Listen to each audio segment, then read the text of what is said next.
세계 외교사에 이런 일은 단 한 번도 없었습니다. 몽골이 스스로 우리의 미래는 한국에게 맡긴다며 사실상 국가의 절반을 한국의 통째로 넘겨버린 사건. 미국, 중국이 수백 조를 들고 달려들었지만 몽골은 이 모든 초강대국을 걷어차고 오직 한국만을 선택했습니다. 희토류부터 전략 광물, 경제 주도권까지 그렇게나 자존심과 애국심이 강하던 몽골이 정말 나라를 통째로 한국에 맡기고 한국의 밑으로 들어가는 수준의 결정을 내린 이유는 대체 무엇이었을까요? 안녕하세요. 제 이름은 에이드리언 콜이며 미국 전략자원국의 고위 협상관으로 일하고 있습니다. 그리고 최근에는 정말 죽을 때까지 잊지 못할 경험을 하게 되었죠. 새벽 한가운데 갑자기 전화 진동이 울리더니 국장님의 다급한 목소리가 들려왔습니다. 에이드리언, 지금 바로 일어나세요. 몽골이 전부 한국에 넘겼습니다. 초비상 상황이란 말입니다. 저는 벌떡 일어났습니다. 전부라니 정확히 무엇을 말씀하시는 겁니까? 희토류 정권, 중위금속 매장지, 바야눌리 리튬 지대, 톨고이 코발트 광맥, 그리고 구리 니켈 회랑 절반까지입니다. 그들이 가진 것 전부요. 오늘 밤 서명됐습니다. 저는 침대에서 내려오며 말했습니다. 이해할 수 없군요. 저희는 한국에 비해 4배나 되는 금액을 제시했잖습니까? 몽골인들은 수학도 못한단 말입니까? 그게 어떻게 가능한 거죠? 바로 그게 문제입니다.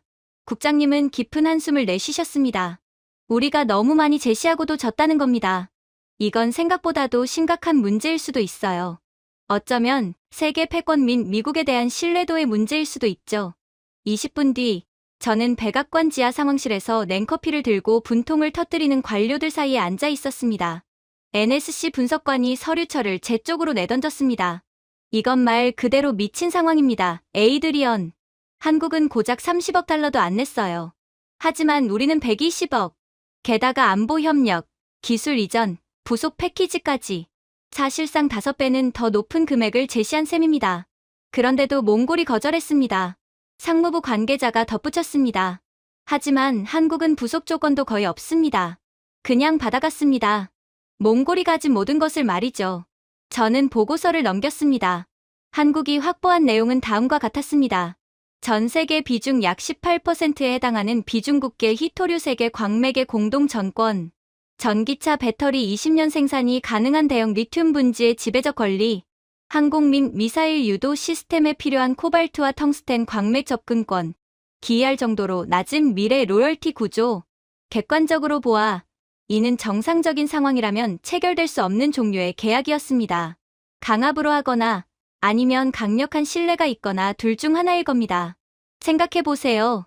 어떤 정신 나간 사람이 이런 헐값에 국가 자체를 판매하는 수준의 계약의 승인 도장을 찍겠습니까?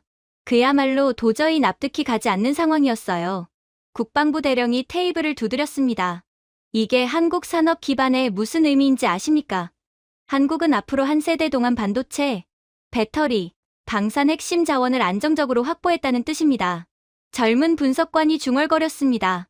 이건 동아시아 경제 판도를 반쯤 바꿀 겁니다. 한국은 너무 많은 것을 헐값에 얻어갔어요. 또 다른 이가 말했습니다. 맞아요. 어쩌면 한국은 세계를 전부 바꿀지도 모르죠. 그만큼 이번 계약은 말이 안 되는 수준이라는 것입니다. 저는 조용히 물었습니다. 한 가지 궁금한 점이 있습니다. 미국의 고액 입찰 이유가 듣고 싶습니다. 미국은 원래 그런 식으로 거래하지 않잖아요. 한국의 거의 5배라니 거래 실패는 둘째치고 이런 미친 금액을 입찰한 이유가 뭡니까? 대령은 주저하지 않았습니다. 우리는 궁지에 몰렸습니다. 전략자원 비축량이 비상 단계입니다. 중국이 90%의 희토류 정제를 장악하고 있죠. 만약 중국이 공급을 잠그면 우리의 청정에너지 및 방위, 통신산업은 사실상 멈춥니다. 미국에 있어선 어쩔 수가 없는 선택이었죠. 그는 눈을 들어 저를 바라봤습니다. 그래서 몽골이 필요했습니다. 절박하게. 국장님은 책상을 손가락으로 두드리며 말했습니다. 그리고 지금 한국이 우리가 살려고 했던 걸 가져갔습니다. 누군가 조용히 속삭였습니다. 이건 거의 국가 역량 시험에서 낙제한 수준입니다. 또 다른 이가 한숨을 쉬었습니다. 한국이 이걸 가공체계에 얹기만 하면 제조 패권이 한 단계 더 올라갑니다. 회의실은 점점 조용해졌습니다. 뒤적이는 서류 소리만 들렸습니다. 누구도 이 판단을 논리적으로 설명하지 못했습니다. 숫자도, 조건도, 외교적 맥락도 모두 설명이 되지 않았습니다. 마침내 국장님이 저를 향해 몸을 기울였습니다. 에이드리언, 다음 비행기로 울란바토르로 가세요. 현장에서 이유를 직접 확인하세요. 가능하면 재협상을 여세요. 한국이 어떤 마법을 썼든 우린 대항책이 필요합니다. 한국이 얻어간 것 모두를 다시 미국으로 가져오세요. 저는 숨을 내쉬었습니다. 몽골이 문을 닫으면 어떡합니까? 그는 단호하게 말했습니다. 그러면 이유만이라도 가져오세요. 무엇이든 좋습니다.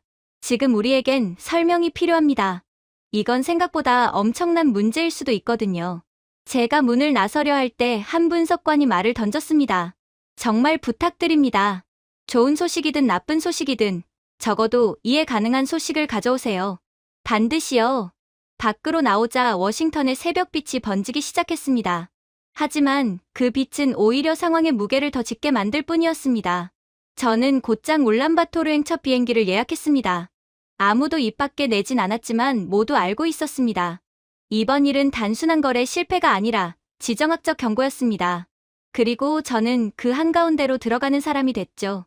그렇게 울란바토르행 비행기가 고도에 올라선 지 얼마 되지 않아 제 휴대전화 화면이 경고음으로 가득 차기 시작했습니다.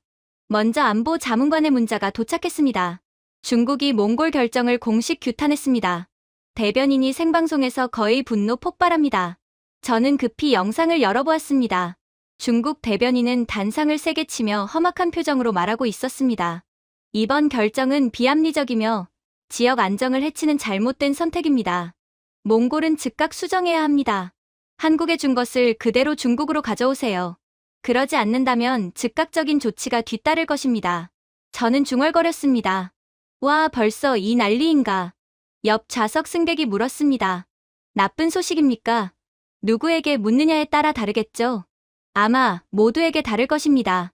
몇 분 뒤 워싱턴에서 긴급 메시지가 날아왔습니다. 국방 분석실의 그랜트였습니다. 에이드리언, 상황이 생각보다 심각합니다. 당신은 지금 비행기 안에 있을 테니 긴급하게 메시지로 연락합니다. 그의 어조는 굳어 있었습니다. 베이징이 몽골산 석탄 수입을 즉시 중단했습니다. 국경에서 열차가 멈춘 상태입니다. 그렇게 빨리요? 제가 물었습니다. 벌써 몽골산 육류도 통관에서 전부 회수됐습니다. 80대 트럭이 돌려보내졌습니다. 80. 이제 90대입니다. 방금 업데이트됐습니다. 그의 절망은 휴대폰 너머로 그대로 전달되었습니다. 그리고 중국 은행들이 몽골 기업 송금을 전부 막아버렸습니다. 공급업체 대금도 못 보냅니다. 대대적인 경제 보복이에요. 저는 이 말을 짚었습니다. 계약 하나 때문에 여기까지 한다고요? 그런 식으로 보복을 한다면 이제 누가 중국과 거래하겠어요? 정확히 말하면 이번 계약 때문입니다. 그 말은 공중에 오래 남았습니다. 전화를 끊자마자 유럽 언론 헤드라인들이 태블릿에 쏟아졌습니다. 논리적으로 설명 불가한 계약, 한국, 전례 없는 방식으로 전략 광물권 확보. 영국 방송의 한 패널은 웃음을 터뜨리며 말했습니다. 이건 마치 제트기 대신 자전거를 고르는 꼴입니다. 보이지 않는 힘이 작용하지 않는 이상 불가능한 선택이죠. 저는 깊은 숨을 내쉬며 계속 기사들을 넘겼습니다. 우리는 압도적으로 높은 금액을 제시했고 안보 협력과 기술 패키지까지 얹었습니다. 러시아는 어제 금액을 한국보다 2배 가까이 올렸죠. 그런데 몽골은 모두 거절했습니다. 또 메시지가 왔습니다. 이번엔 국무부 전략실이었습니다. 에이드리언, 이건 더 이상 경제 문제가 아닙니다. 상대는 낮은 목소리로 말했습니다. 한국이 뭔가 숨겨진 카드를 가진 것 같습니다. 무슨 뜻입니까? 저희도 모릅니다. 하지만 세 강대국을 동시에 거절하는 건 정상적인 상황이 아닙니다. 강대국 하나의 요구를 거절하는 것도 힘든데 세 국가 모두를 거절하다니, 심지어 그렇게 선택한 것이 바로 한국이라니. 이건 미치지 않고서야 도저히 가능한 선택이 아니에요. 잠시 후 또 다른 영상이 퍼졌습니다. 중국 북부 국경 초소 촬영본이었습니다. 끝없이 늘어선 몽골 화물차들, 얼어붙은 도로 위에서 드라이버들이 담요를 두르고 버너 위에서 음식을 데우고 있었습니다. 한 몽골 운전자는 카메라를 향해 소리쳤습니다. 왜 통과가 안 되는지 설명도 안 합니다. 몽골은 배워야 한다고만 합니다. 뭘 배운다는 겁니까? 댓글은 분노, 조롱이 뒤섞였습니다. 중국 네티즌 중 대다수는 감히 중국을 거역해. 그랬다면 기어와서 사과해야지. 몽골 따위가 어디에 감히. 라고 적어놨습니다. 저는 얼굴을 찡그렸습니다. 중국의 압박 방식은 은근하거나 정교한 게 아니었습니다. 그냥 노골적이었고 거의 연극 같았습니다. 쉽게 말하자면 근본과 교양이 없고 막무가내식이었죠. 이번엔 동아시아에서 근무 중인 지인이 연락을 했습니다. 에이드리언, 이번 건 진짜 이상합니다. 중국이 몽골 대사를 한밤중에 불러들였습니다. 뭐라고요? 계약을 72시간 안에 철회하라고 요구했답니다. 거부하면요. 국경 2개를 추가로 막겠다고 했답니다. 그리고 관세도 더 올린대요. 그럼 몽골 경제는 바로 무너지지 않나요? 그녀는 말했습니다. 중국도 그걸 압니다. 그야말로 중국은 이번 협상에 사활을 건 것입니다. 그래서 더 무섭죠. 도대체 무슨 일이 벌어질까요? 전화를 끊고 몽골 뉴스 생중계를 열었습니다. 기자가 의사당 앞에서 떨리는 숨을 내쉬며 말했습니다. 중국의 압박이 급증하고 있음에도 몽골 정부는 한국과의 계약은 재검토 대상이 아니라고 밝혔습니다. 최종적이며 주권적 결정이라고 했습니다. 배경에서 시민들이 손팻말을 들고 있었습니다. 우리의 미래는 우리가 결정한다. 약자는 약자대로 살 권리가 있다. 저는 깜짝 놀랐어요. 도저히 이해가 가지 않는 몽골 정부의 결정에 몽골의 시민들까지 이번 협상을 지지하다니. 도대체 지금 상황이 어떻게 돌아가고 있다는 말인가요? 결국 저는 이 말을 찡그렸습니다. 저건 용기라기보단 거의 자폭인데 승무원이 다가와 물었습니다. 괜찮으세요? 안색이 좋지 않으십니다. 저는 허탈하게 웃었습니다. 지금 전 세계가 실시간으로 난장판이 되는 걸 보고 있어서요. 그때 그랜트에게 메시지가 다시 왔습니다. 러시아가 조건을 또 올렸습니다. 그런데 몽골이 또 거절했습니다. 또요? 네. 몽골은 지금 한국을 제외한 모든 제한을 배제하고 있습니다. 비정상적입니다. 몽골 정부 및 시민들이 단체로 미치지 않고서야 도저히 불가능한 결정이에요. 저는 기내 창문에 비친 제 얼굴을 바라보며 중얼거렸습니다. 왜 한국이지 도대체 왜 한국만? 이건 정책 변화도 아니고 단순한 호감도 아니었습니다. 거의 흔들리지 않는 확신 같은 것이 느껴졌습니다. 돈, 협박, 외교 압력, 어떤 것도 몽골을 흔들지 못했거든요. 마치 이들에게 한국은 종교라도 되는 것 같았어요. 왜 한국 때문에 경제적 질식을 감수하는가? 왜 세 강대국을 동시에 무시하는가? 왜 가장 낮은 금액을 선택하는가? 어느 것 하나 명확히 풀리지 않았죠. 그러다 어느새 비행기는 몽골에 도착했습니다. 하지만 저는 비행기 바퀴가 활주로에 부딪히는 순간 저는 잠시 현실감을 잃고 말았죠. 왜냐하면 공항 표지판은 분명 몽골어였지만 절반은 한국어가 함께 적혀 있었거든요. 터미널 밖으로 나오자 찬 공기가 제 얼굴을 때렸고 제 혼란은 더욱 깊어졌습니다. 이게 맞나? 비행기가 서울로 착륙한 건가? 저는 무심코 그렇게 중얼거렸습니다. 공항 앞에는 거대한 광고판이 서 있었습니다. 한국 아이돌 그룹이 포즈를 취한 사진 아래에 큰 글씨가 적혀 있었습니다. 한류 스퀘어에 오신 것을 환영합니다. 울란바토르. 저는 눈을 깜빡였습니다. 정말 여러 번 깜빡였습니다. 옆에 서 있던 남자가 웃으며 말했습니다. 여기 처음 오셨나 보네요. 그게 그렇게 티가 나나요? 네. 다들 처음엔 서울이랑 착각합니다. 한국인들마저 자신들이 한국에서 출발해서 한국에 도착했는지 혼란스러워하죠.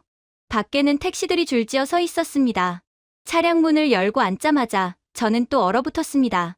차량 내비게이션이 한국 앱이었고 언어도 그대로 한국어였습니다. 기사님은 제 표정을 보더니 활짝 웃었습니다. 좋지요? 한국 내비가 제일 정확합니다. 당신은 몽골인이잖아요. 그런데도 한국어를 굳이 바꾸지 않으신 건가요? 그는 자연스럽게 어깨를 으쓱했습니다.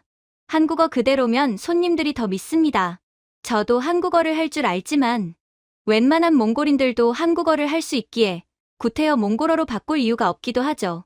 공항에서 도심으로 들어가는 동안 제 혼란은 점점 더 커졌습니다. 간장치킨, 서울마트, 명동에어, 한강위트니스 한국식 간판이 도시 전체에 뒤덮여 있었고 어떤 가게는 아예 몽골어를 쓰지 않았습니다. 혹시 이 가게들 전부 한국인이 운영하는 건가요? 제가 물었습니다. 기사님은 배를 잡고 크게 웃었습니다. 아니죠. 몽골 사람이 합니다. 그런데 젊은 사람들은 한국어 간판 가게만 갑니다. 여기 몽골에서 한국 글자는 신뢰를 뜻하거든요. 그는 운전대를 치며 말했습니다. 한국은 정직하고 안전하고 현대적입니다. 그래서 다들 한국식으로 합니다. 저는 말없이 고개를 끄덕였습니다. 마케팅 때문인가요? 아닙니다. 그는 고개를 저었습니다. 존경 때문입니다. 도심에 가까워질수록 서울과의 유사성은 거의 기묘할 정도였습니다. 한복판에는 한류 스퀘어라는 커다란 아치가 세워져 있었고 스피커에서는 한국 노래가 쏟아져 나왔습니다. 젊은이들은 삼각대 세워놓고 춤을 추고 촬영을 하고 있었죠. 기사님이 말했습니다. 요즘 몽골 젊은이들은 한국 음악, 한국 옷, 한국 스타일만 따라합니다. 어떤 아이들은 한국인이 되고 싶어 해요. 진심으로요. 한국인이 되고 싶다고요? 그는 진지하게 고개를 끄덕였습니다. 네. 한국어를 배우고 한국식 이름을 고민하고 한국의 예절을 따라합니다. 그게 가장 좋은 삶이라고 생각하는 아이들도 많습니다. 몽골인은 역사적으로도 몽골 혈통과 역사에 대한 자부심이 상당히 큰 걸로 유명하지만 그런 몽골인들이 한국인이 되고 싶어 하는 것입니다. 신호에 걸렸을 때 제 옆으로 버스 한 대가 멈췄습니다. 버스를 보고 저는 말 그대로 얼어붙었습니다. 한글이 그대로 붙어있는 한국 중고 버스였거든요. 심지어 버스 노선 이름도 그대로였습니다. 왜 한글을 지우지 않은 거죠? 기사님은 오히려 제가 이상하다는 듯한 표정을 지었습니다. 왜 지웁니까? 몽골인들은 한글 그대로 있어야 좋은 버스라고 생각합니다. 한국 버스는 안전하고 고장도 잘 안 나니까요. 현대 브랜드가 얼마나 튼튼한데요. 혼동되지는 않나요? 전혀요. 요즘 사람들 한국어 다 조금은 압니다. 마침 도로 옆에 서 있던 어린아이가 버스에 적힌 한글을 또박또박 읽어내렸습니다. 서초 12번 출구 방향 맞죠? 어머니가 흐뭇하게 웃었습니다. 얘는 나중에 부산에서 공부하고 싶대요. 그 순간 제 등줄기를 타고 오싹한 감정이 올라왔습니다. 이건 단순한 문화 유행이 아니었습니다. 이건 포화 상태였습니다. 완전히 잠식된 문화적 지형이었습니다. 분명 몽골은 중국에 착취를 당하며 거의 중국의 식민지 수준으로 전락했다고 했는데 제가 본 풍경은 몽골은 한국의 문화 식민지 그 자체였어요. 그렇게 경악을 하며 호텔 앞에 도착하자 정장을 단정히 차려입은 한 여성이 기다리고 있었습니다. 콜씨 맞으시죠? 네. 저는 몽골 측 연락 담당관 송미라입니다. 이름 때문에 조금 헷갈리시죠? 저는 분명 몽골인이지만 한국어 이름을 사용하고 있거든요. 아무튼 체류 동안 도와드리겠습니다. 제가 웃으며 말했습니다. 미라 씨, 저는 지금 상황을 이해하려는 중입니다. 몽골인들은 한국을 진심으로 존경하고 있어요. 그것도 거의 모두가 말입니다. 그녀는 의미심장한 눈빛으로 말했습니다. 지금 보신 건 겉면에 불과합니다. 겉면만으로도 충분히 충격적입니다. 이건 단순한 한류가 아닙니다. 그녀는 낮게 말했습니다. 구조적인 현상입니다. 우리는 함께 광장을 걸었습니다. 곳곳에서 한국 디저트 카페 앞에 긴 줄이 늘어서 있었고 대형 서점 1층에는 한국어 교재가 진열되어 있었습니다. 저는 고개를 갸웃했습니다. 한국어 시험이 몽골인들에게 있어 그렇게까지 중요한 건가요? 여긴 몽골인데 몽골어 책보다 한국어 책이 훨씬 더 많이 보여요. 네. 몽골 청년들에게는 가장 중요한 관문 중 하나입니다. 그들의 남은 미래 모두를 결정지을 정도로 말이죠. 그 정도로요? 그녀는 광장 사람들을 바라보며 조용히 말했습니다. 이건 단순한 선호가 아닙니다. 더 깊은 동기가 있습니다. 제가 천천히 설명해 드릴게요. 또 다른 버스가 지나갔습니다. 여전히 한글, 여전히 서울의 구 이름, 여전히 그대로 다른 나라의 언어인 한글이 붙어 있는 걸 정말 지우고 싶은 생각이 없는 것 같네요. 몽골인들은 자존심과 국가적 자부심이 너무 강력해서 자국에서 남의 나라 언어를 사용하는 것조차 싫어한다고 들었는데요. 맞아요. 하지만 한국어만큼은 다르죠. 미라는 단호하게 말했습니다. 몽골에서는 한글이 붙어 있어야 가치가 생기고 태극기가 붙어 있어야 신뢰가 생깁니다. 한국어 없는 버스는 그냥 버스일 뿐이에요. 그러나 한국 버스는 신뢰의 상징입니다. 그 말이 가슴 깊이 박혔습니다. 한국이 이 나라에서 단순한 국가 이상이군요. 그녀는 고개를 끄덕였습니다. 여기 사람들에게 한국은 방향입니다. 우리는 서점에 들어갔습니다. 1층 전체가 거의 한국 대학 서점 같았어요. 한국 소설, 한국어 문법책, 강의 영상, 한국어 스터디 그룹까지. 한 학생이 미라 씨에게 다가와 한국어로 물었습니다. 저 발음 자연스러웠나요? 그는 거의 원어민이었습니다. 미라 씨가 통역해준 바로는 그는 나중에 부산에서 일하고 싶다고 했더군요. 그의 친구들도 모두 한국 취업, 한국 이민 이야기를 하고 있다고 했어요. 저는 속으로 되뇌었습니다. 이 정도 영향력을 가진 나라가 또 있을까? 이 정도 신뢰를 주는 나라가 또 있을까? 그리고 동시에 이 정도라면 어쩌면 한국이 선택을 받는 것은 자연스러울 수도 있다고 생각했죠. 하지만 정말 몽골이 한국을 위해 이 모든 위험을 감수할 정도라면 이건 제게 있어서만큼은 큰일이었어요. 협상은 정말 쉽지 않을 것이 분명했거든요. 해가 산맥 위로 지기 시작할 무렵 광장에 불이 켜졌습니다. 가로등도 서울의 그것과 똑같은 디자인이었고 음악은 더 크게 울려 퍼졌습니다. 춤추는 사람들은 더 많아졌고 한글은 도시 전체에서 반짝이고 있었습니다. 그때 저는 깨달았습니다. 몽골은 한국을 모방하는 게 아니라 전혀 다른 무언가로 변해가고 있다는 사실을. 그리고 그 변화의 이유를 저는 아직 모른다는 사실을 말입니다. 새벽, 미라 씨는 조용히 말하며 저를 도시 밖으로 데리고 갔습니다. 몽골이 왜 그런 선택을 했냐고요? 우리를 이해하시려면 우리가 무엇을 견뎌왔는지 보셔야 합니다. 그녀의 목소리에는 형용하기 어려운 무게가 실려 있었습니다. 첫 방문지는 평원 가까이 있는 작은 마을이었습니다. 농부 돌지 씨가 딱딱한 표정으로 우리를 맞았습니다. 그의 코트는 낡았고 손은 차갑게 갈라져 있었습니다. 미국에서 오셨다죠? 네. 상황을 이해하고 싶어서 왔습니다. 그는 씁쓸하게 웃었습니다. 상황이라 너무 온화한 표현이군요. 이쪽으로 오세요. 그는 헛간 뒤편을 보여주었습니다. 텅 비어 있었습니다. 원래 양이 300마리도 넘었습니다. 무슨 일이 있었습니까? 중국 상인이 말도 안 되게 낮은 가격을 제시했어요. 모욕이었죠. 당연히 거절했습니다. 그리고요? 이틀 뒤에 관리들이 왔죠. 이유도 없이 제가 동물학대를 했고 토지를 불법 점유했다고 했습니다. 동물학대라니 제가 제 재산인 양들을 왜 학대하겠어요? 그리고 제 토지는 제 선조로부터 물려받은 거예요. 이건 말도 안 되는 일입니다. 그는 헛간을 바라보며 말했습니다. 그리고 모든 양을 가져갔습니다. 미라 씨가 낮게 말했습니다. 이런 사례가 흔합니다. 한번 거절하면 모든 걸 잃습니다. 중국 정부는 이미 몽골을 사실상 지배한 상태거든요. 우리는 다시 차를 타고 국경 마을로 향했습니다. 상점들은 모두 지쳐 보였습니다. 찢어진 간판, 덕지덕지 붙인 종이 창문, 바람에 삐걱거리는 셔터. 가게 주인은 문을 잠그며 낮은 목소리로 말했습니다. 여기서는 중국이라는 단어를 크게 말하시면 안 됩니다. 감시 때문인가요? 제가 물었습니다. 그녀는 씁쓸하게 웃었습니다. 감시가 실제인지, 모두가 믿어서인지 이제 구분도 안 가요. 그녀는 장부를 펼쳐 보였습니다. 밀가루, 연료, 공구, 전부 가격이 두세 배 올라 있었습니다. 중국은 공급 부족 때문이라고 하죠. 그런데 국경만 넘어가면 물건이 넘쳐납니다. 그녀는 나지막하게 말했습니다. 우리를 작게 만들려고 일부러 핑계를 만듭니다. 우리가 계속 그들에게 의존하게끔 하려고요. 잠시 뒤 앵크 씨가 합류했습니다.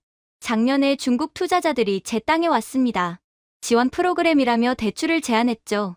거절하셨습니까? 당연하죠. 이건 우리 선조들의 땅입니다. 제가 감히 판매할 수 있는 것이 아니에요. 그 다음에 무슨 일이 있었죠? 며칠 뒤 지역 관리들이 다시 와서 제 땅을 재평가했습니다. 국가관리구역이래요. 땅을 잃으신 겁니까? 그는 깊게 한숨 쉬었습니다. 네. 대부분을 가져갔습니다. 선조부터 몇백 년 동안 일궜던 땅이었는데요. 저는 그저 혼란과 안타까움을 느낄 뿐이었습니다.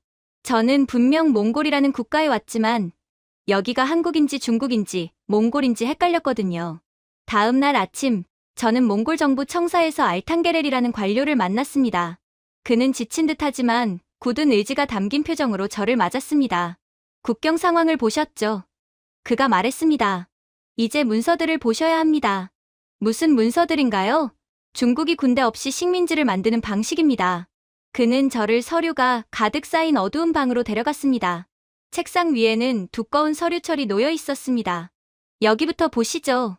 그의 목소리는 긴장감으로 가득했습니다.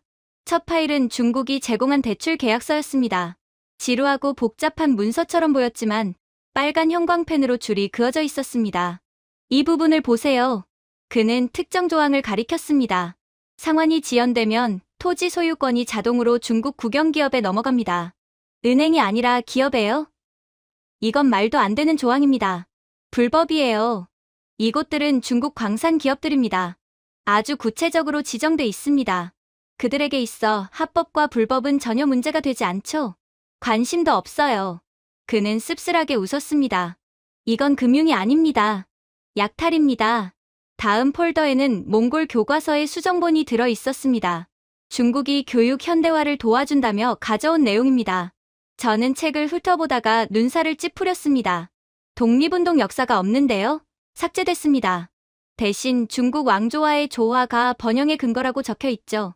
이걸 그대로 쓰라고요. 어쩔 수 없죠. 거부하면 교육 지원금이 끊깁니다. 그는 태블릿을 제게 건넸습니다. 화면엔 중국 SNS 게시글이 끝없이 올라왔습니다. 조작된 여론전입니다. 한국이 당신들 미래를 훔친다. 서방이 몽골을 이용한다. 중국만이 진짜 친구라는 메시지를 반복합니다. 전형적인 정치 선동이네요. 그는 고개를 저었습니다. 전형적이지만 효과적입니다. 이미 많은 젊은이들이 믿고 있어요. 다음 파일에는 내몽골에서 벌어진 문화 탄압 보고서가 정리돼 있었습니다. 언어 금지, 감시 체계, 역사 수업 통제, 살떨리는 내용이었습니다. 이건 그는 조용히 말했습니다. 중국이 몽골 전체에 적용하려는 미래 시나리오입니다. 앞으로 몇 년만 지나도 이제 몽골인들은 몽골어 사용이 금지당한 채 중국어만을 사용하고 있게 될 거예요.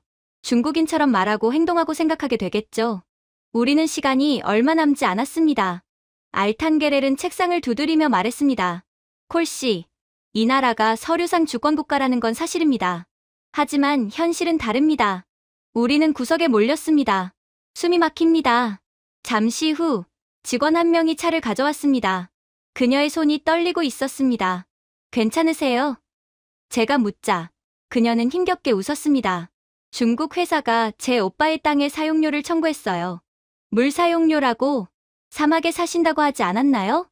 네. 그래서 더 무섭죠. 그들은 말도 안 되는 명목으로 자꾸만 돈을 뜯어갑니다. 저희 국민들은 몽골 정부에 세금을 내는 게 아닌 중국 정부에 세금을 내고 있어요. 알탄게렐이 낮게 말했습니다. 중국과 관련되면 말도 안 되는 일도 법이 됩니다. 그는 제게 다시 시선을 돌렸습니다. 미국은 분명 큰 돈을 제시했습니다. 하지만 그 돈이 우리를 이 악몽에서 구해줄 수 있었을까요? 어차피 그 돈은 중국으로 그대로 흘러들어갈 텐데요. 즉, 우리는 근본적인 해결이 아니라면 답은 똑같다는 것을 이미 알고 있다는 말입니다. 저는 입을 열지 못했습니다. 그는 이미 답을 알고 있었기 때문입니다. 그는 창밖을 가리켰습니다. 젊은 몽골인들이 한국 음식 트럭 앞에 줄을 서 있었고 어떤 아이들은 한국어로 대화를 나누고 있었습니다. 저 트럭은 한국 봉사단이 기부한 겁니다. 요리 수업도 무료로 해줘요. 왜 그런 도움을 준 거죠? 그는 미소 지었습니다. 모르겠네요. 그 사람들은 이웃은 돕는 것이 당연하다고 하더군요. 자신들에게 아무런 이익도 되지 않으면서도 베푸는 사람들은 난생 처음 봅니다. 잠시 후 그는 얇지만 묵직한 또 다른 폴더를 제게 건넸습니다. 이건 몽골 시민들이 한국을 선택하며 품은 희망입니다. 그 안에는 손편지들이 들어 있었습니다. 한 소녀는 한국은 작은 나라의 말도 귀 기울이는 나라라며 한국 유학을 꿈꾼다고 썼습니다. 한 목동은 한국 수의사들이 엄동설한 속에서 내 가축을 살려줬다고 적었습니다. 폭풍 피해를 입은 미망이는 한국 NGO가 집을 고쳐주었다. 돈도 안 받았다고 적었습니다. 한 학생은 한국은 우리가 원하는 것을 물어보고 중국은 우리가 빚져야 할 것만 말한다고 썼습니다. 저는 천천히 숨을 들이마셨습니다. 알탄게렐 당신들이 한국과 한 것은 단순한 계약이 아니군요. 그는 조용히 고개를 끄덕였습니다. 이건 탈출입니다. 생존입니다. 우리는 생존을 위해 발버둥을 치고 있는 중이죠. 그는 마지막으로 말했습니다. 미국은 불을 제시했습니다.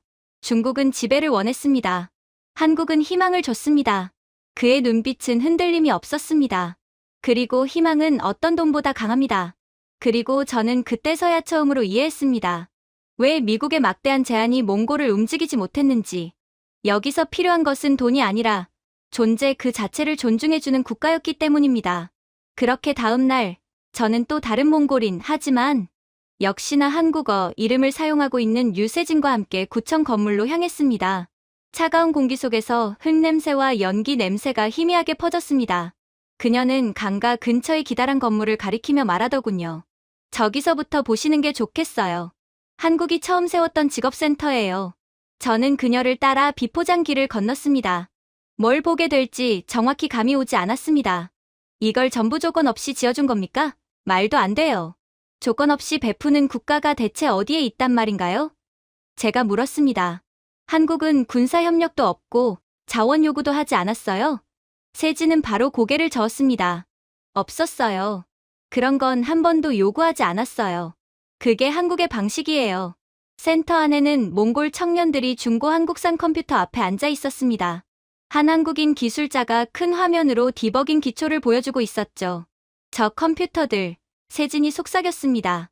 한국 대학에서 재활용해서 무료로 보낸 거예요. 학생 하나가 수줍게 손을 들며 말했습니다. 선생님, 제 코드 성공했어요. 보세요. 강의실이 환호로 가득 찼습니다. 저도 모르게 웃음이 나왔습니다. 분위기만 보면 서울의 스타트업 강의실과 똑같았습니다. 밖으로 나오자 두꺼운 외투를 입은 여성들이 하늘색으로 칠해진 작은 진료소에서 손을 흔들었습니다. 가보시죠. 세진이 말했습니다. 보여드리고 싶은 게 있대요. 수간호사는 또렷한 영어로 저를 맞았습니다.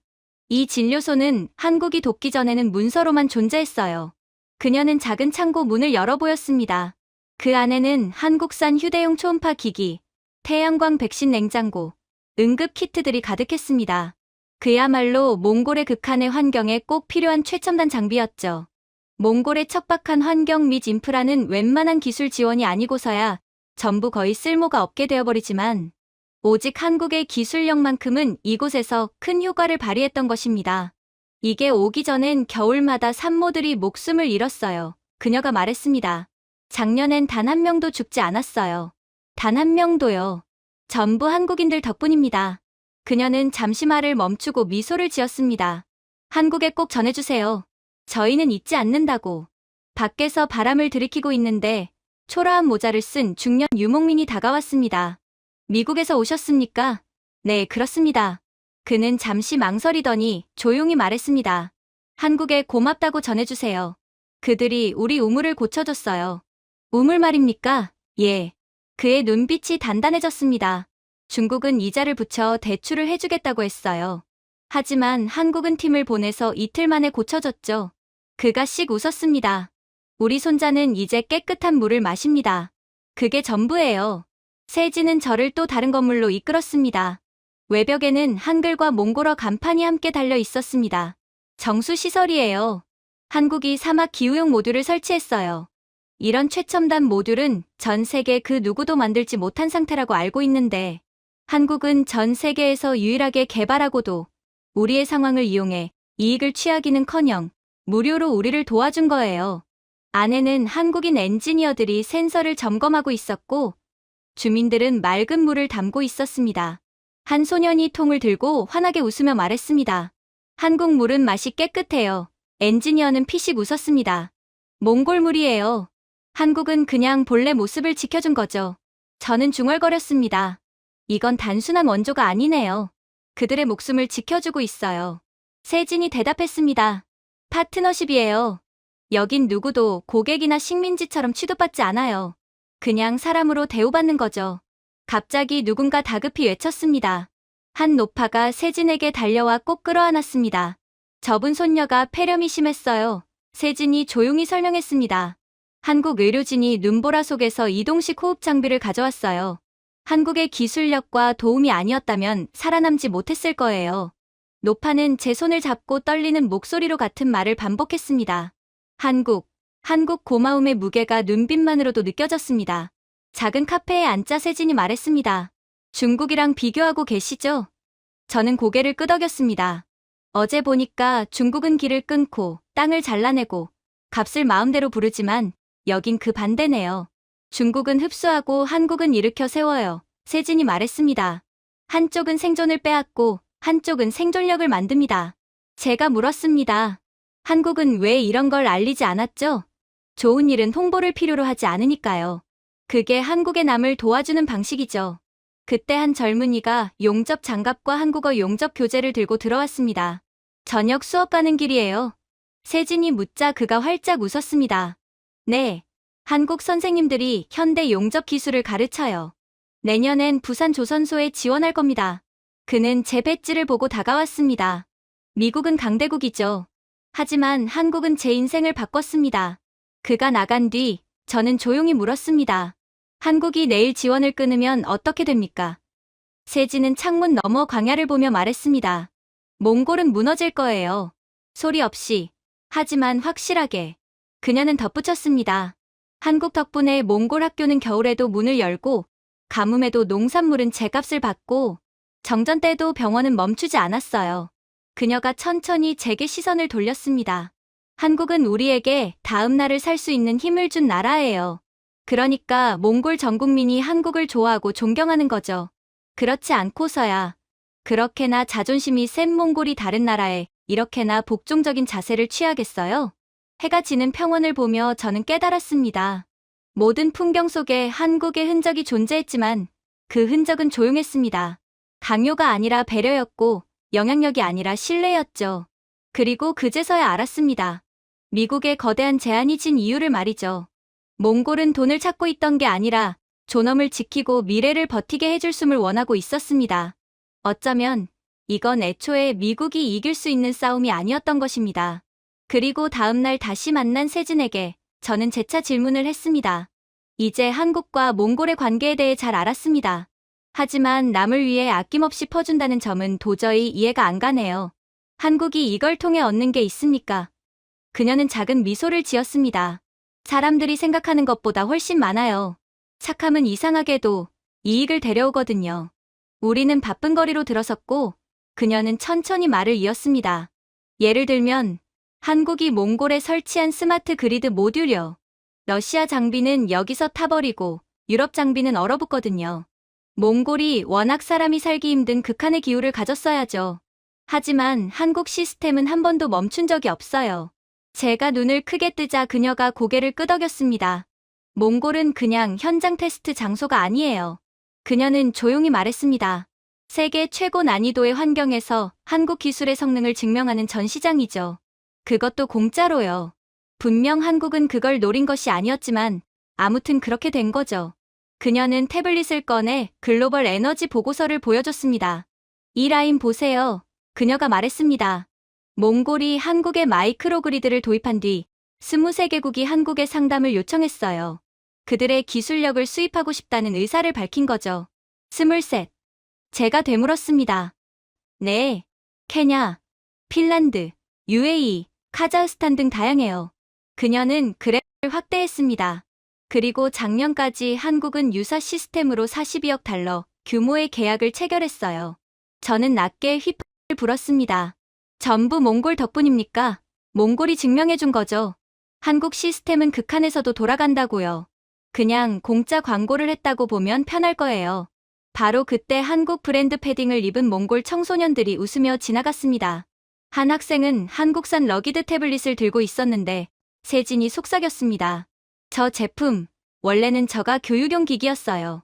그런데 몽골 학생들이 모래폭풍, 눈보라, 정전 속에서도 쓰는 모습이 전 세계 리뷰에 퍼졌죠. 리뷰어들이 부서지지 않는 기기라고 부르기 시작했어요. 그녀는 태블릿을 두드렸습니다. 그 결과 매출이 18개월 만에 3배로 뛰었어요. 한국 기업들이 그 제품 하나로 벌어들인 수익이 6억 달러 가까워요. 제가 놀라서 말했습니다. 인도적 지원이 글로벌 마케팅이 된 겁니까? 그녀는 고개를 끄덕였습니다. 그것도 가장 정직한 마케팅이죠. 광고 문구 대신 실제 성능으로 보여주는. 학교 뒤편 작업장에 들어가자 한국 기술자가 몽골 청년들에게 소형 정수 모듈 유지보수법을 가르치고 있었습니다. 이 장비는 한국이 전 세계의 섬 국가들에 수출하는 제품이에요. 몽골에서 가동률이 97%까지 나오자 13개의 정부가 단연 계약을 맺었어요. 한국의 선행이 엄청난 경제적 이익으로 돌아온 것이죠. 기술자가 우리를 보며 웃었습니다. 한국은 애초에 마케팅할 생각이 없었죠. 깨끗한 물이 필요해서 온 것뿐입니다. 하지만 더욱 충격적인 점은 따로 있었어요. 그녀는 버스터미널을 가리켰습니다. 저 버스들 보이시죠? 헐렁한 한글이 남아있는 오래된 한국 버스들이 줄지어 있었습니다. 몽골이 한국 중고 버스를 1200대 넘게 샀어요. 그런데 더 놀라운 건 이걸 본 아프리카 여러 도시가 신형 버스를 한국에 주문했다는 거예요. 중고 버스도 이 정도로 우수하고 연비가 좋은데 신형 버스는 얼마나 더 좋겠냐며 말이죠. 규모는요? 대략 11억 달러요. 저는 다시 버스를 바라보았습니다. 중고 버스가 글로벌 실증 모델이 된 건가요? 네. 튼튼함은 어떤 광고보다 강력하거든요. 우리는 모듈형 건축 패널을 설치하는 현장을 지나갔습니다. 이 건물들도 계약을 끌어냈어요. 한국이 몽골에 지은 건물들이 기록적인 혹한에서도 버티자 동유럽 국가들이 한국 시스템을 직접 시험했고 그 시험은 결국 7억 달러 계약으로 이어졌죠. 어찌 보면 당연했죠. 몽골은 지구상에서 가장 혹독한 기후와 환경을 가진 국가인데 여기서도 멀쩡한 건물이면 그 우수함은 저절로 증명된 거거든요. 저는 그 자리에서 멈춰서서 말했습니다. 이건 말도 안 되네요. 왜요? 한국은 이런 걸 노린 게 아니잖아요. 세진은 조용히 웃었습니다. 좋은 의도는 때때로 전략보다 강해요. 우리는 도시 전체를 내려다보는 언덕에 섰습니다. 서울식 LED 횡단보도, 한국식 비상경광등, 한국산 태양광 패널, 도시 전체가 한국 실용기술에 살아있는 카탈로그처럼 보였습니다. 몽골은 생존을 얻었고 제가 말했습니다. 한국은 신뢰를 얻었죠. 그녀가 답했습니다. 세계 시장에서 가장 비싼 자산이에요. 물론 한국의 기술력이 너무나도 완벽하고 압도적이기 때문에 그들은 그야말로 스스로를 구원한 셈이에요.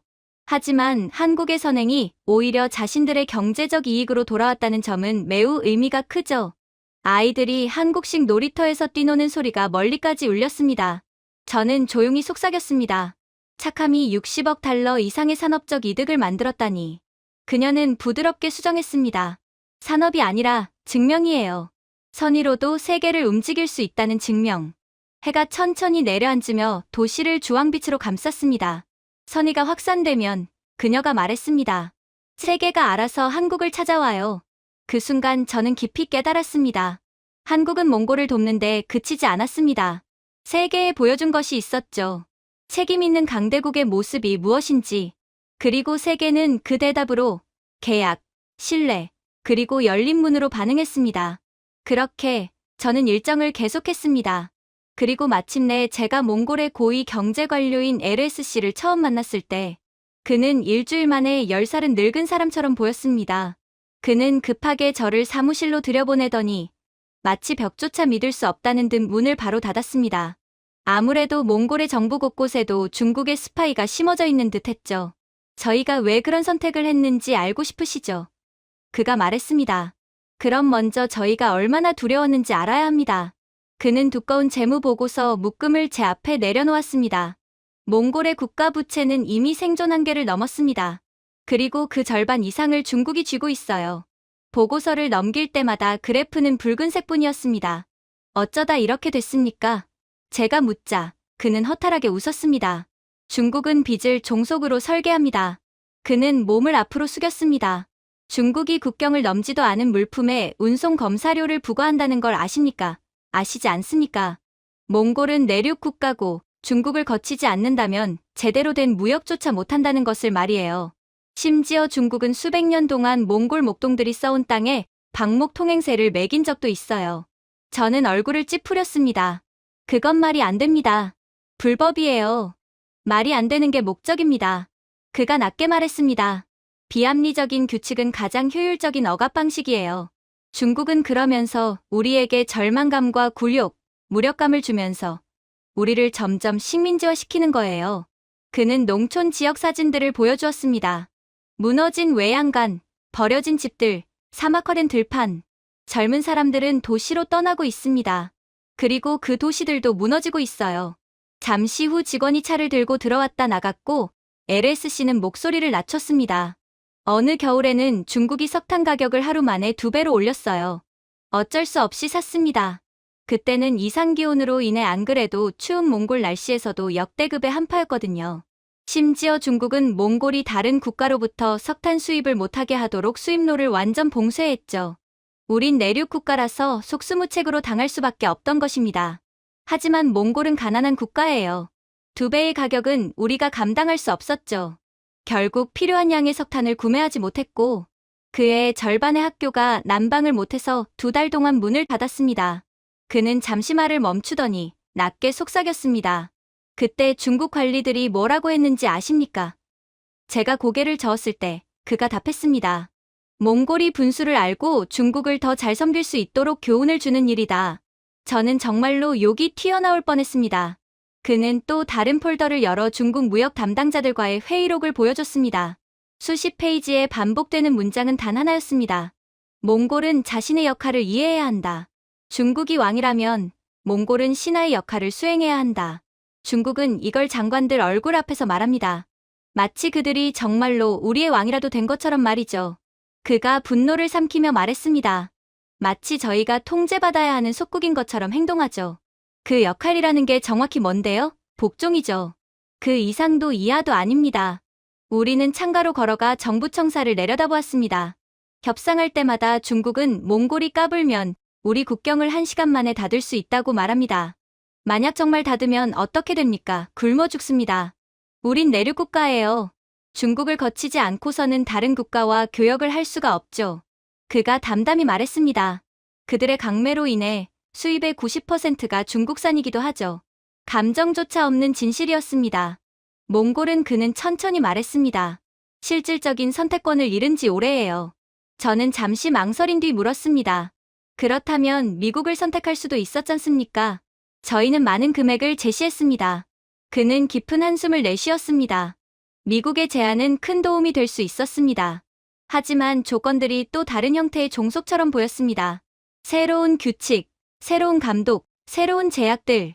그는 제 눈을 똑바로 보며 말했습니다. 미국은 파트너십을 제시했지만 감독과 통제가 함께 따라왔습니다. 그럼 한국은요? 제가 물었습니다. 그 순간 처음으로 그의 표정이 부드러워졌습니다. 한국은 다른 나라들이 단 한 번도 시도하지 않았던 일을 했습니다. 한국은 한 번도 우리의 약점을 들먹이지 않았거든요. 중국의 나라 자체가 완전히 먹혀서 선택권 따위가 없다는 사실을 악용하지도 않았습니다. 한국은 언제나 동등하게 대화했습니다. 국제적 위치와 협상력만 봐도 우리와 전혀 동등하지 않았음에도요. 그는 책상에서 또 다른 보고서를 꺼냈습니다. 우리 통화가 붕괴했던 그 겨울, 중국은 담보를 요구했고 미국은 구조조정을 요구했죠. 한국은 상환을 밀어주며 잠시 숨부터 고르라고 했습니다. 그런 다음 협상을 진행해보자고 말했어요. 우리가 먼저 요구한 게 아닙니다. 그들이 먼저 배려해준 거죠. 그는 고개를 들어 제게 말했습니다. 그런 나라 찾기 어렵습니다. 아니, 지구상에 한국밖에 없죠. 저는 아무 말도 할 수 없었습니다. 그는 천천히 말을 이었습니다. 한국은 굴욕 없이 도왔습니다. 설교도 없었고 계약서 뒤에 숨겨진 발톱도 없었어요. 그는 깊은 숨을 내쉬었습니다. 그리고 가장 이상한 점은 한국은 원하면 우리를 착취할 수 있었습니다. 다시 한번 말하지만 우리는 협상력이 없었거든요. 하지만 한국은 세계 최강의 기술력으로 이미 우리의 인프라 대부분을 책임지고 있어요. 어쩌면 중국보다 쉽게 몽골이라는 나라 자체를 먹을 수 있죠. 그는 고개를 저었습니다. 하지만 한국은 절대 그러지 않았습니다. 잠시 침묵이 흘렀습니다. 그가 조용히 말했습니다. 한국은 우리를 소유하려 하지 않은 첫 번째 나라였습니다. 그리고 유일한 나라였죠. 저는 거의 속삭이듯 말했습니다. 그러니까 몽골은 존엄 때문에 한국을 선택한 건가요? 아닙니다. 그가 부드럽게 말했습니다. 생존 때문에입니다. 존엄은 덤이었죠. 우리는 함께 창문 밖을 바라보았습니다. 한국을 선택하면 미래가 보여요. 중국을 선택하면 소멸이 보입니다. 저는 그 말을 오래도록 잊지 못했습니다. 그는 간단한 세 개의 선 그래프도 보여줬습니다. 중국 의존 지속 시 몰락 곡선, 미국 조건부 파트너십일 때의 정체 곡선, 그리고 한국과 협력했을 때의 회복 곡선. 이건 희망이 아니라 계산입니다. 생존을 위한 투쟁이죠. 한국이 아니라면 몽골은 확실히 멸망하고 맙니다. 시간 문제일 뿐이죠. 그가 말했습니다. 그리고 저는 이젠 거의 제가 몽골에 온 목적을 잊고 말았습니다. 한국을 이길 자신이 아예 없어져 버렸거든요. 그리고 인류를 위해서라도 한국을 절대로 이겨선 안 되기도 했습니다. 이게 제게 남은 마지막 양심이었죠. 다음 날 아침, 세진은 저를 도시 외곽보다 훨씬 먼 곳까지 데려갔습니다. 바람은 유리처럼 날카롭게 불었고 지평선은 끝없이 펼쳐져 있었습니다. 현장팀을 보고 싶다고 하셨죠. 그녀가 말했습니다. 이 파트너십의 심장은 저곳에 있어요. 현장에 도착하니 한국 기술자들이 반쯤 지어진 운영 쉼터 안에서 하얀 입김을 내뿜으며 일하고 있었습니다. 기술자 한 명이 우리에게 손을 흔들었습니다. 얼음 조심하세요. 어제 센서를 설치했습니다. 제가 물었습니다. 채굴용 센서입니까? 그는 고개를 저었습니다. 안전이 먼저입니다. 몽골은 채굴을 요청했지만 한국은 기반을 먼저 쌓습니다. 세진이 조용히 말했습니다.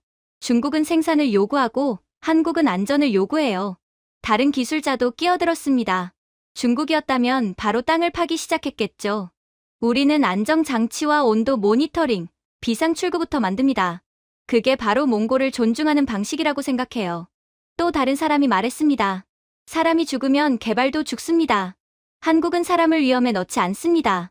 밖에서는 몽골 연수생들이 한국에서 가져온 안전장비로 훈련하고 있었습니다. 한 청년이 바이저를 올리며 말했습니다. 한국 트레이너들은 저희를 값싼 노동자로 보지 않아요. 그냥 동료라고 부릅니다. 중국인들은 저희가 중국어를 못한다며 사람 취급도 안 했고 저희를 완전히 아랫사람으로 보는지 밥도 함께 안 먹으려고 했거든요. 그의 친구도 고개를 끄덕였습니다. 심지어 임금도 최고 수준이에요. 저희 마을에서는 한국 현장에 가게 되면 성공을 했다고 박수갈채를 받습니다. 한국은 속임수도 없고 공제도 없거든요. 제가 중얼거렸습니다. 이런 대우는 불가능합니다. 세진은 담담히 말했습니다. 그게 존중이에요. 존중이 나라를 세웁니다. 근처의 임시연구소에서는 한국과 몽골 연구진이 빛나는 광물 샘플을 들여다보고 있었습니다. 히토류 친환경 정제 기술을 공동 개발 중입니다. 수석 연구원이 설명했습니다. 공동으로요? 제가 되묻자 그는 대수롭지 않게 말했습니다. 당연하죠. 나중에 몽골도 자기 미래 공정을 직접 가져야죠. 빌려 쓰는 게 아니라 말입니다. 한국은 늘 상생을 추구합니다. 연구원 한 명이 그래프를 보여줬습니다. 지난달 우리가 도달한 순도입니다. 한국이 보정 알고리즘을 공유해줬어요. 그런 공유가 흔합니까? 그는 피식 웃었습니다. 중국은 데이터를 숨깁니다. 조작까지 하며 극한의 폭리를 취하죠. 하지만 한국은 매뉴얼을 내놔요. 매우 공정하고 투명하죠. 그게 바로 우리 모두가 한국을 믿는 이유입니다. 그의 목소리가 낮아졌습니다. 중국은 우리가 유능해지는 걸 원하지 않습니다. 우리에게 꼽은 빨대를 평생 동안 유지하고 싶어 하거든요. 그러나 한국은 우리가 유능해지길 원해요. 진정으로 우리의 미래를 생각해주죠. 밖으로 나오자 기온은 더 떨어져 있었습니다. 한국 기술자들은 여전히 흔들림 없이 바람막이 절연제를 케이블에 붙이며 작업하고 있었죠. 휴식은 안 하십니까? 제가 묻자 한 기술자가 웃으며 말했습니다. 몽골이 도움을 요청했으니까요. 시작한 건 끝내야죠. 가볍게 한 말이었지만 그 안에 깃든 책임감은 묵직했습니다. 차로 돌아오는 길에 저는 벌판 곳곳에 설치된 모듈 시설들을 보았습니다. 기상 관측 비콘, 통신 중계탑, 원경 모니터링 기지까지. 이거 전부 한국이 설치한 겁니까? 네. 이익 때문이 아니라 몽골에 필요해서요. 제가 물었습니다. 하지만 한국도 이렇게 지원하면서 얻는 게 있긴 하겠죠. 세진은 고개를 끄덕였습니다. 있죠? 하지만 중국이 얻는 방식과는 완전히 달라요. 그녀는 보고서를 하나 건넸습니다. 한국 안전 시스템은 몽골의 극한 기후에서도 가동률 99%를 기록했어요. 이게 발표되자 14개국에서 설계 도입을 요청했죠. 제가 다음 페이지를 넘기자 그녀가 말했습니다.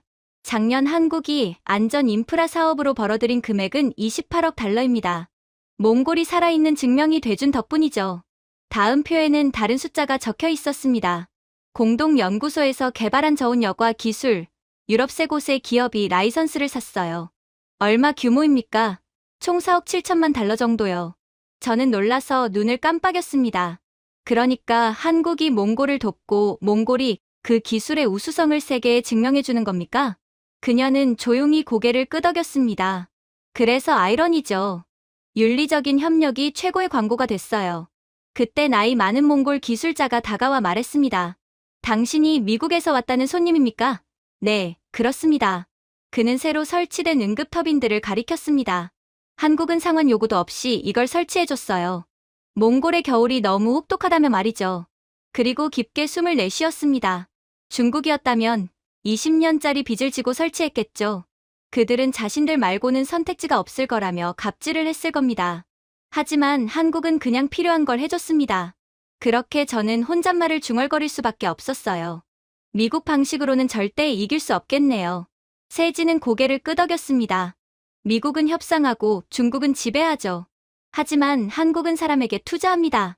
하지만 더욱 중요한 부분은 따로 있었어요. 몽골의 이번 한국 선택에 중국의 보복이 나날이 심해지자 결국 몽골 의회는 마지막 재결정 회의를 진행했거든요. 제가 내각 회의실에 LSC와 함께 들어섰을 때 공기는 손으로 잡힐 듯 무겁고 팽팽했습니다. 장관들은 작은 무리로 서서 불안한 얼굴로 속삭이고 있었습니다. 원래는 간단한 절차였어요. LSC가 말했습니다. 중국은 오늘 우리가 서명할 거라 확신했죠. 그의 목소리에는 그동안 들을 수 없던 씁쓸함이 묻어 있었습니다. 상무장관이 다가와 날선 목소리로 속삭였습니다. 중국의 제안은 엄청납니다. 도로, 댐, 30년짜리 대출 라인까지. 그러자 LSC가 낮게 말했습니다. 그리고 그 모든 돈에는 목줄이 걸려 있죠. 상무장관이 이를 악물었습니다. 우리가 거절하면 중국이 보복할 겁니다. 당신도 알잖아요. 지금도 버티기 힘든데 중국이 정말로 몽골의 모든 곳을 봉쇄해버린다면 우리는 말라 죽고 맙니다. 그때 다른 관료가 두꺼운 서류철을 탁하고 내려놓았습니다. 중국이 우리 지방에 안정사용료를 요구했습니다. 무슨 명목으로요? 제가 묻자 그는 씁쓸히 웃으며 말했습니다. 아무 명목도 없습니다. 존재한다는 이유 하나죠. 그는 고개를 저었습니다. 농부들에게는 물 그림자 세금이라는 걸 매겼습니다. 물이 아니라 물의 그림자에 세금을 매긴 겁니다. 제가 말했습니다. 그게 진짜입니까? 그는 웃음인지 한숨인지 모를 숨을 내쉬었습니다.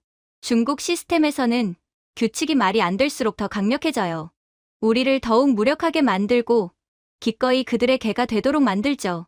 그렇게 소란스럽던 회의장은 총리의 목소리와 함께 조용해졌습니다. 오늘은 증언부터 듣겠습니다. 모든 관점에서.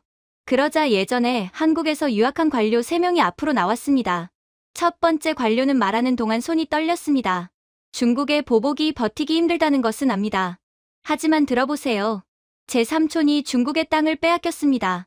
이유는 임시 통로 지정 지역이라서요. 20년 동안 임시라고 했습니다. 조상 대대로 일군 땅을 하루아침에 빼앗긴 거죠. 두 번째 관료가 덧붙였습니다. 제 어머니는 존재하지도 않은 서류에 서명을 하지 않았다는 이유로 국경에서 억류됐습니다. 이번에 중국에 굴복한다면 이제 우리 국민들은 아무 이유 없이 중국에 억류되고 사라지고 말 겁니다. 그러나 우리는 항의조차 못하겠죠. 마지막 관료가 이를 악물며 말했습니다. 제가 서울에 있었을 때 한국 사람들은 저를 집에 초대했습니다. 가족처럼 대해줬죠. 그런데 중국은 아직도 우리 영토를 자기 집 뒷뜰이라고 합니다. 차이가 느껴지시나요? 우리가 누굴 선택해야 할까요? 회의장이 술렁였습니다. 그때 뜻밖의 장면이 펼쳐졌습니다. 노련한 장관 한 분이 낡은 비단으로 감싼 꾸러미를 들고 일어났습니다. 저는 오래된 아카이브에서 한 자료를 가져왔습니다. 그는 색이 바랜 오래된 몽골어 문서를 펼쳤습니다. 종이는 약했고 잉크는 세월에 닳아 희미했습니다. 이 문서는 고려와 몽골 제국의 교류 기록입니다. 그가 조용히 말했습니다. 혼인동맹, 기술 전파, 도자기와 금속 공예 공유, 한국과 몽골 장인들의 공동 작업 기록까지 있죠. 그는 손으로 문서를 가리키며 말했습니다. 여기 적혀 있네요. 한국은 폭풍 뒤에 나타나는 무지개의 나라. 정복자가 아니라 조공을 요구하는 이웃도 아닌 고요함을 돌려주는 나라라고. 회의장은 숨조차 죽인 듯 조용해졌습니다. 그가 페이지를 넘겼습니다. 여기 보십시오. 1200년대 혹한제해 때 한국 의사가 몽골을 찾아 귀족이 아닌 길에 버려진 아이들부터 돌봤다고 적혀 있습니다. 또 다른 기록을 가리키며 그는 말했습니다. 이 부분은 한국 대장장이들이 겨울 장비를 강화하는 열처리 기술을 전수한 내용입니다. 몽골 기병대가 이걸 채택해 혹한기를 버텼고 결국 세계를 정복했죠. 우리의 세계 정복 뒤에는 한국의 조용한 도움이 있던 것입니다. 그러자 다른 장관이 깊은 청자 그릇을 들어올렸습니다. 이건 고려 청자입니다. 우리 조상들이 가장 아끼던 물건이었죠. 흔들리지 않는 마음의 색을 담은 그릇이라 불렀습니다. 한국의 공예와 기술은 이미 그 시절 세계적으로 인정받았습니다. 누구나 고려 청자를 갖고 싶어 했죠. 하지만 당시 몽골은 세계에서 가장 강력한 국가였기에 결국 우리가 고려와 교류를 계속할 수 있던 것입니다. 그때 잠자코 듣고 있던 총리가 자리에서 일어나 말했습니다. 중국은 인프라를 주지만 복종을 요구합니다. 그러고는 줬던 인프라도 다시 빼앗아 가죠. 우리 영토와 함께 말이에요. 그러나 한국은 힘도, 지배도, 조건도 요구하지 않습니다. 그는 주변을 둘러보며 덧붙였습니다. 한국은 지금도, 옛날에도 우리를 동등하게 봅니다. 젊은 장관 한 명이 나서서 말했습니다. 5년 전 혹한기, 우리 마을이 얼어붙었을 때 중국은 난방비를 올렸습니다. 하지만 한국은 담요, 발전기, 간호사들을 조건 없이 보냈죠. 또 다른 장관이 말했습니다. 지난해 한국 장인들이 우리 불교, 기록 보관소를 복원해줬습니다. 대가를 받지 않겠다고 했습니다. 기록은 모두의 것이어야 한다면서요. 몇몇 장관은 눈가를 훔쳤습니다. 총리가 단호하게 선언했습니다. 오늘 표결합니다. 미루지 않겠습니다. 두려움도 내려놓겠습니다. 밤새 격렬한 토론이 이어졌습니다. 누군가는 중국 보복을 버틸 수 없다고 외쳤고 또 누군가는 주권이 없으면 생존도 없다고 주장했습니다. 그러다 회의장을 뒤흔드는 한 문장이 나왔습니다. 중국은 소유하려 하고 한국은 동행하려 한다. 새벽 2시 43분. 투표가 끝났습니다. 총리는 하나하나 표를 세며 종이를 펼쳤습니다. 손이 떨리고 모두의 숨이 멈췄습니다. 마침내 결과가 읽혔습니다. 단 한 표 차이로 몽골은 한국을 선택한다. 회의장은 침묵했습니다. 그리고 그 속에서 누군가 흐느끼기 시작했습니다. LSC는 눈이 붉어진 채 저를 바라보았습니다. 수십 년 만에 처음입니다. 그가 떨리는 목소리로 말했습니다. 중국의 눈치를 보지 않고 정말 우리의 결정을 한 건 오늘이 처음이었습니다. 회의실을 나오는 동안 제 마음속에서도 무언가가 흔들렸습니다. 이건 단순한 외교가 아니었습니다. 역사가 돌아온 것이었죠. 세대를 넘어 이어진 신뢰와 기억이 움직인 순간이었습니다. 한국이 승리한 이유는 돈도, 힘도, 압력도 아니었습니다. 한국은 오래전부터 지금 이 순간까지 몽골을 사람으로 대했던 나라였습니다. 그리고 그 단순한 진심이 오랫동안 억눌려 왔던 몽골의 자신감을 심어주며 사상 최대의 결정을 용감하게 해내도록 했습니다. 저는 LS 장관과 마주 앉아 최종 협약 문서를 바라보고 있었습니다. 방안은 숨소리조차 조심스러울 만큼 고요했고 모두가 지금 이 순간이 역사를 갈라놓을 분기점이라는 사실을 알고 있는 듯했습니다. 장관은 길게 숨을 내쉬며 말했습니다. 이건 계약이 아닙니다. 에이드리언. 이것은 우리에게 남은 마지막 카드입니다. 제가 대답하려는 순간 몽골 국장이 찍힌 봉투를 든 참모가 조용히 들어왔습니다. 전국적으로 의견이 모였습니다. 그는 낮은 목소리로 말했습니다. 국민들도 준비됐습니다. 국민들이요. 제가 묻자 LS 장관이 고개를 끄덕였습니다. 전국적으로 협의 투표를 실시했습니다. 국민의 80% 이상이 히토류 및 광물 권한을 한국에 넘기는 데 찬성했습니다. 저는 말문이 막혀 뒤로 기대었습니다. 히토류, 전략 광물, 국가기관 산업권 전부 말입니까? 그렇습니다. 장관이 답했습니다. 채굴권, 연구권, 수출권, 장기개발 리스까지 모두입니다. 저는 겨우 정신을 붙잡으며 말했습니다. 이 정도 규모면 이건 몽골이라는 국가 자체를 통째로 한국에 넘기는 수준이에요. 당신들은 중국의 속국으로 남지 않겠다고 했잖아요. 이건 한국의 기꺼이 속국으로 들어가겠다는 뜻과 다름이 없는데요. 이로 인해 한국이 얻게 될 이익이 얼마나 되는지 아십니까? 그는 희미하게 미소를 지었습니다. 우리는 잘 알고 있습니다. 그래서 이렇게 결정한 겁니다. 젊은 참모가 앞으로 나서며 차트를 펼쳤습니다. 향후 25년간의 수익 전망입니다. 한국이 운영할 경우 히토류 수출 총수익은 약 1조 9천억 달러로 추정됩니다. 아주 보수적인 수치입니다. 모두 한국이 가져가겠죠. 저는 거의 숨이 턱 막혔습니다. 그걸 그냥 넘기시겠다는 건가요? 아닙니다. 참모가 고쳤습니다. 우리는 미래를 믿을 곳에 맡기는 겁니다. 그는 다른 자료를 펼쳤습니다. 한국식 정제 시스템을 적용하면 처리효율이 2배로 증가합니다. 폐기물은 약 60% 줄어듭니다. 이것만으로도 전 세계 공급망 구조가 재편될 겁니다. LS 장관은 마지막 열을 가리켰습니다. 그리고 한국은 우리 전략 광산 블록의 70% 이상의 우선 접근권을 갖게 됩니다. 그야말로 전례가 없는 조건이죠. 전쟁에서 패배하여 아무런 선택권이 없는 패전국도 이런 식의 양도는 없었습니다. 한국과 조금 더 협상해보지 그러세요? 제가 속삭였습니다. 그는 조용히 답했습니다. 그래서 이 사건은 앞으로 100년간 전 세계에서 회자될 겁니다. 잠시 침묵이 흘렀습니다. 이윽고 장관이 낮은 음성으로 말했습니다. 에이드리언, 우리 상황을 보셨잖아요. 중국은 우리를 말려 죽입니다. 러시아는 모른 척합니다. 서구 국가들은 우리의 약점을 기준으로 협상하죠. 그럼 한국은요? 제가 물었습니다. 한국은 우리와 눈높이를 맞추고 우리가 원하는 것을 먼저 묻습니다. 옆에 있던 참모가 고개를 끄덕였습니다. 한국은 기술자를 양성하면서 미래 권리를 요구하지 않았습니다. 가뭄 때 준 해수담수 장비도 대가를 받지 않았습니다. LS 장관은 제 쪽으로 몸을 기울였습니다. 그래서입니다. 한국은 아무것도 요구하지 않았기 때문에 우리는 모든 것을 맡긴 겁니다. 저희는 한국이 이번 협상을 통해 얻은 이익을 좋은 곳에 사용할 거라고 믿어요. 만약 우리가 틀렸더라도 그동안 한국이 우릴 도와준 것을 생각하면, 그리고 우리에게 희망을 준 것을 생각하면 중국보다 한국에 의해 멸망당하는 게 그나마 낫죠.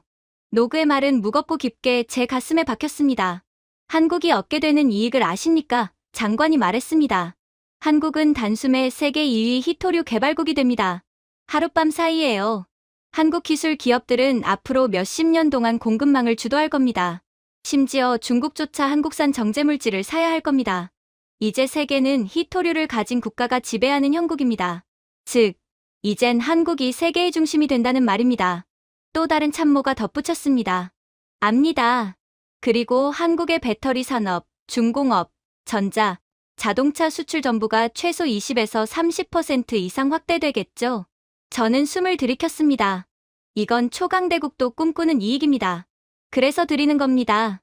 장관이 말했습니다. 우리를 인간처럼 대하는 나라에게 우리는 가망이 없지만 한국이라도 잘 살아야죠. 마지막 순간까지 우리의 자존심을 치켜세워줬거든요. 진정한 우리의 형제죠.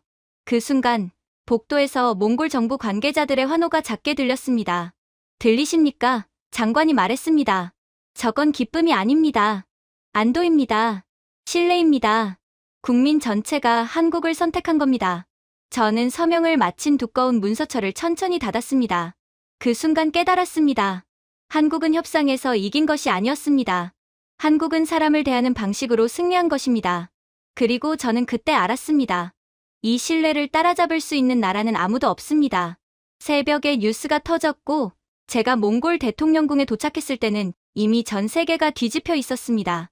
중국 외교부 대변인은 모든 화면에서 고함을 치고 있었습니다.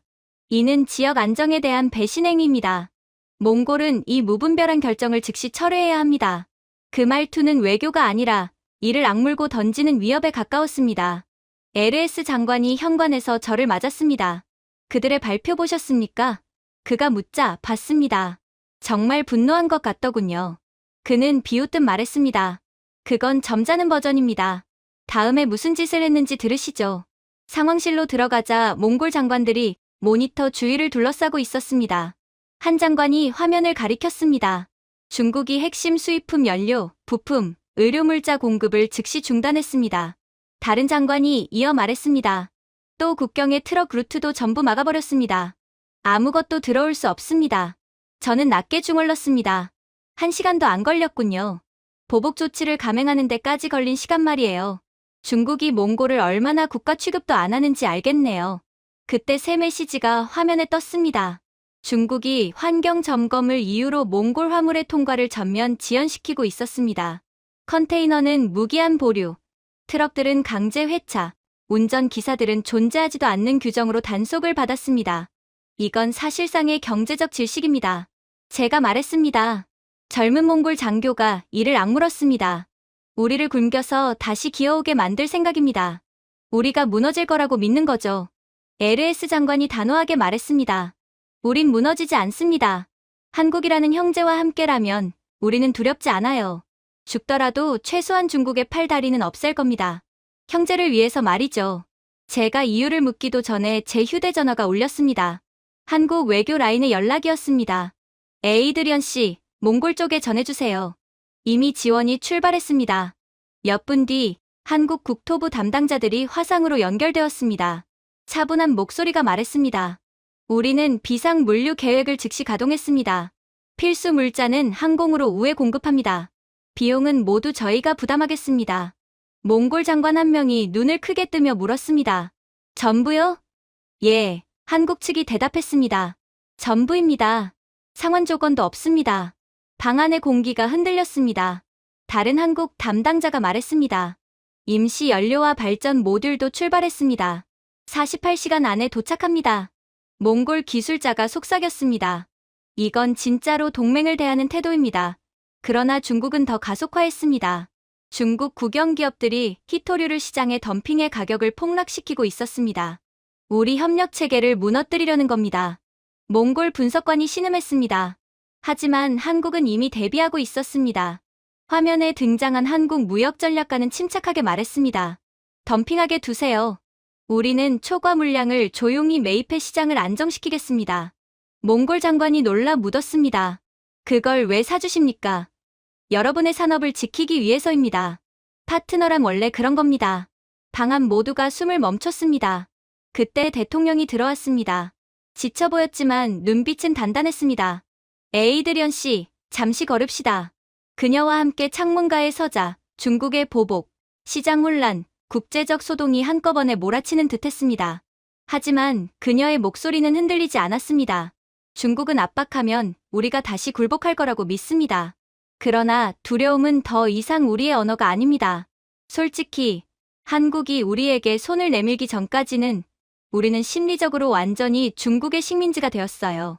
하지만 한국이 우리에게 희망을 주었고 이제 우리는 더 이상 그들의 식민지가 아닙니다. 우린 싸울 준비가 되었고 용기도 있어요. 그때 참모가 급히 뛰어들어왔습니다. 대통령님, 한국 국방무관과의 연결입니다. 그리고 그가 말했죠. 우리가 다른 국가들과 상공 동선을 협조했습니다. 몽골 항공편은 단 한 건도 중단되지 않을 것입니다. 모두가 순간 말을 잃었습니다. 잠시 후 또 다른 보고가 들어왔습니다. 중국이 몽골 관세 시스템을 마비시키려 대규모 사이버 공격을 감행한 것입니다. 하지만 몇 분 뒤 한국 사이버 보안팀이 보고했습니다. 공격 완전히 차단했습니다. 피해 없습니다. 아시잖아요? 한국은 세계 최강의 사이버 보안 기술을 갖고 있다는 것 말이에요. 몽골의 옆엔 늘 한국이 있으니 걱정하지 마세요. 몽골 장관이 떨리는 숨을 내쉬었습니다. 중국은 할 수 있는 모든 걸 했군요. 하지만 전부 실패했습니다. 다른 장관이 속삭였습니다. 이제 굴욕을 느끼는 쪽은 중국입니다. 대통령이 일어섰습니다. 성명을 발표하세요. 그 성명은 짧고 강하고 아름다웠습니다. 몽골은 공포가 아닌 존중을 선택합니다. 한국은 우리를 지켜주었고 우리는 그들과 함께 걸어갈 것입니다. 그 순간 저는 공기가 바뀌는 것을 느꼈습니다. 두 나라는 공포, 경제, 권력이라는 거대한 폭력 앞에서 냉정함과 신뢰로 승리한 유일한 연합이 되었습니다. 그리고 바로 다음 날 서명식은 바람이 살짝 스치는 맑은 하늘 아래에서 시작됐습니다. 대통령은 떨림 없는 손으로 펜을 들었습니다. 우리는 앞으로 100년을 한국과 함께 걸어갑니다. 그 말은 힘이 아니라 신념으로 울렸습니다. 한국 장관은 고개를 숙이며 말했습니다. 우리는 지배가 아니라 동행을, 압박이 아니라 발전을 약속합니다. 숙바야르는 제 옆에서 눈시울을 붉히며 속삭였습니다. 이게 존중이라는 거군요. 최종 서명이 끝나자 광장 전체에 현실감 없는 고요가 스쳤다가 곧 아주 따뜻하고 조용한 함성으로 바뀌었습니다. 사람들의 얼굴에는 해방이라는 단어보다 더 깊은 감정이 있었죠. 어르신들은 우유차를 따라 축복을 전하며 한국 대표단은 깊게 허리를 굽혀 예를 표했습니다. 몽골 전통무용이 펼쳐지고 곧이어 한국 공연팀도 자연스럽게 합류했습니다. 리허설되지 않았는데도 두 문화의 리듬은 자연스럽게 하나로 어우러졌습니다. 대통령이 제게 다시 다가와 물었습니다. 귀국하시면 여러분의 나라는 이 결정을 이해할까요? 재협상을 하러 오셨잖아요. 그런데 당신은 결국 결과를 내지 못했어요. 아니, 재협상을 하려는 의지조차 없으셨죠.